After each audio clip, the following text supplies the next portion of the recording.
Hi friends, మరో కొత్త అప్డేట్తో మేము ముందుకు వచ్చేసాము. ఇది మనం చెప్పుకోబోయేది ఐటీ అనేది ఎలా అప్లై చేసుకోవాలి అనే విషయాన్ని మీకు ఎక్స్ప్లెయిన్ చేయబోతున్నాను. అదేవిధంగా ఇది కౌన్సిలింగ్ ఏ విధంగా చేసుకోవాలి, కౌన్సిలింగ్లో ఎలా మనం సెలెక్ట్ టైంలో చూసుకునే విషయాన్ని కూడా మీకు ఎక్స్ప్లెయిన్ చేయబోతున్నాను. ముందుగా ఐటీలో జాయిన్ ముందుగా రిజిస్ట్రేషన్ చేసుకోవాలి. రిజిస్ట్రేషన్ ముందు క్వాలిఫికేషన్ 10th క్లాస్ అయితే క్వాలిఫికేషన్ అయి ఉండాలి, పాస్ అయి ఉండాలి. ఓకే, ఈ విధంగా మనం 10th క్లాస్ యొక్క ఆల్ టికెట్ నెంబర్ అయితే ఉంటుంది. ఆ నెంబర్ని అదేవిధంగా మనం ఏ బోర్డు చదివామో ఆ బోర్డు అదేవిధంగా ఆల్ టికెట్ నెంబర్ ఏ సంవత్సరం పాస్అవుట్ అయ్యామో పాస్అవుట్ని సెలెక్ట్ చేసుకోవాలి. అదేవిధంగా మనం పాస్ అయ్యే సంవత్సరం మనం జీపీఏ వచ్చిందా, మార్కులు వచ్చిన ఆప్షన్ ఉంటుంది, అది కూడా సెలెక్ట్ చేసుకోవాలి. కింద ఉన్న క్యాప్సూల్ కోడ్ అయితే మనం ఎంటర్ చేసుకోవాల్సి ఉంటుంది. ఆ క్యాప్సూల్ వచ్చి మన ప్రొసీజర్ని కొడితే మనం నెక్స్ట్ పేజ్కి వెళ్తాం. అదే అప్పుడు వెంటనే మన యొక్క రిజిస్ట్రేషన్ నెంబర్ అయితే మనకు రావడం అయితే జరుగుతుంది. ఈ విధంగా రిజిస్ట్రేషన్ నెంబర్ తీసుకొని next application apply online apply option ఉంటుంది. ఆ ఆప్షన్లోకి అయితే వెళ్ళడం అవుతుంది. ఆ ఆప్షన్కి వెళ్ళినప్పుడు మనకు వచ్చిన రిజిస్ట్రేషన్ నెంబర్, అదేవిధంగా మన డేట్ ఆఫ్ బర్త్, అదేవిధంగా రిజిస్ట్రేషన్ ఐడి, మన 10th క్లాస్ యొక్క ఆల్ టికెట్ నెంబరు క్యాప్సూల్ కూడా కొట్టయితే మనం లాగిన్ అవసరం ఉంది. చూడండి, పైన ముందు 10th క్లాస్ యొక్క ఆల్ టికెట్ నెంబర్ అయితే ఎంటర్ చేశాను. తర్వాత మన డేట్ ఆఫ్ బర్త్ అయితే ఎంటర్ చేశాను. అదేవిధంగా రిజిస్ట్రేషన్ ఐడి ఉంటుంది కదా, రిజిస్ట్రేషన్ ఐడి అయితే ఎంటర్ చేశాను.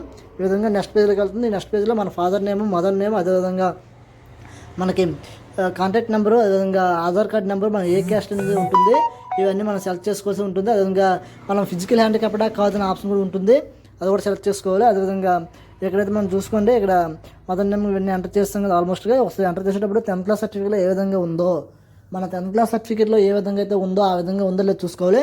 ఇంతవరకే మన ఛానల్ని సబ్స్క్రైబ్ చేయకపోతే మన ఛానల్ సబ్స్క్రైబ్ చేసుకోండి, లైక్ చేసుకోండి.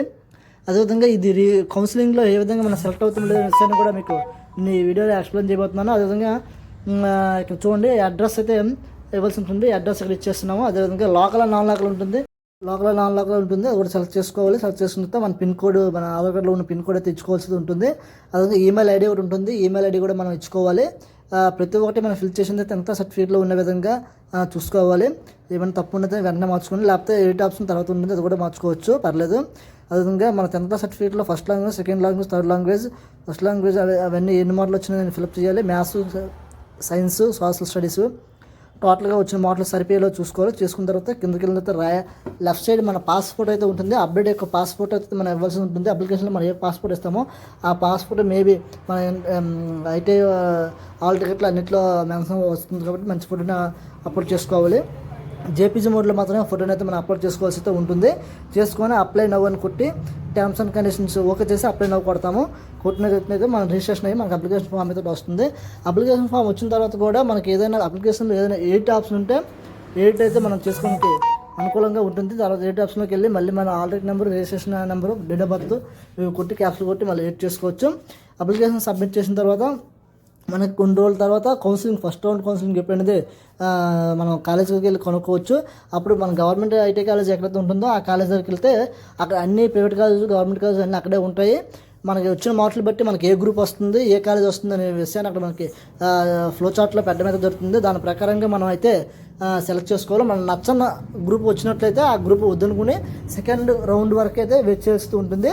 నచ్చిన గ్రూప్ వచ్చింది, కొంతమంది ఆ కాలేజ్లో జాయిన్ అయ్యి వాళ్ళు కొంతమంది సెకండ్ కౌన్సిలింగ్ వచ్చాక మళ్ళీ చేంజ్ అవుతామని ఆప్షన్ అయితే పెట్టుకుంటారు చాలా కాలేజీల దగ్గర.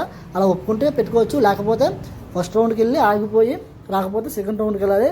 సెకండ్ రౌండ్లో కూడా రాకపోతే థర్డ్ కౌన్సిలింగ్ కూడా ఉంటుంది మేబీ, అది సీట్లు బట్టి, ఆ ఏరియా సీట్లు బట్టి ఉంటుంది. ఆ ఏరియాలో సీట్లు, కాలేజ్ సీట్లు ఎక్కువ ఉంటే థర్డ్ రౌండ్ వరకు వెళ్తారు, లేకపోతే సీట్లు లేకపోతే సెకండ్ రౌండ్ క్లోజ్ అవుతుంది. అది కూడా మనం చూసుకోవాలి. మనం ఇక్కడ అప్లై చేసినప్పుడు మనం ఏ జిల్లాలో పేరైతే పెడతామో ఆ జిల్లాలో ఉన్న ఐటీ కాలేజీకి మనకి ఎలిజిబిలిటీ అవుతామో, ప్రత్యేకంగా ఈ కాలేజీ ఇదేనే సెలెక్ట్ చేసిన అయితే అవసరం ఉండదు. ఆ జిల్లా నేమ్ సెలెక్ట్ చేయగానే ఆల్మోస్ట్గా ఆ జిల్లాలో ఉన్న అన్ని కాలేజీలు, ఐటీ కాలేజీలకి, గవర్నమెంట్, ప్రైవేట్ అన్ని కాలేజీలు కూడా మనం ఎలిజిబిలిటీ అవుతాము. చేసిన తర్వాత ఇలా ఫోటో ఇవన్నీ మనకు చూపిస్తుంది. డేటా అప్లై ఒకటి ఇక్కడ అప్లికేషన్ కేర్ ఉంటుంది కదా, అప్లికేషన్ ఫామ్ అయితే డౌన్లోడ్ చేసుకొని ఉంచుకోవాల్సి ఉంటుంది. ఎందుకంటే కౌన్సిలింగ్ రోజు ఖచ్చితంగా మన అప్లికేషన్ ఫామ్ అయితే అక్కడ తీసుకెళ్ళాల్సి ఉంటుంది. మన అప్లికేషన్లో ఏదైనా తప్పుగా ఉంటే ఎడిట్ చేసిన తర్వాత మళ్ళీ అప్లికేషన్ ఫామ్ ప్రింట్ తీసుకోవాలి. ఎందుకంటే పాత అప్లికేషన్ ఫామ్ అయితే తీసుకెళ్తే అక్కడ ఎలిజిబిలిటీ చేయరు, కొత్త అప్లికేషన్ ఫామ్ అయితే తీసుకెళ్ళాలి. వాళ్ళకి ఆన్లైన్లో డేటా కనిపించినా సరే మన అప్లికేషన్ ఫామ్ నేరుగా తీసుకెళ్తేనే అవుతుంది. మనం ఒక సెలెక్ట్ అయిన తర్వాత ఓకే అనుకుంటే మన 10th class TC, 10th mark మేము, Aadhaar card, ration card, bank account xerox, pass photos ఇవన్నీ కాలేజీలో సబ్మిట్ చేస్తే ఉంటుంది. Okay friends.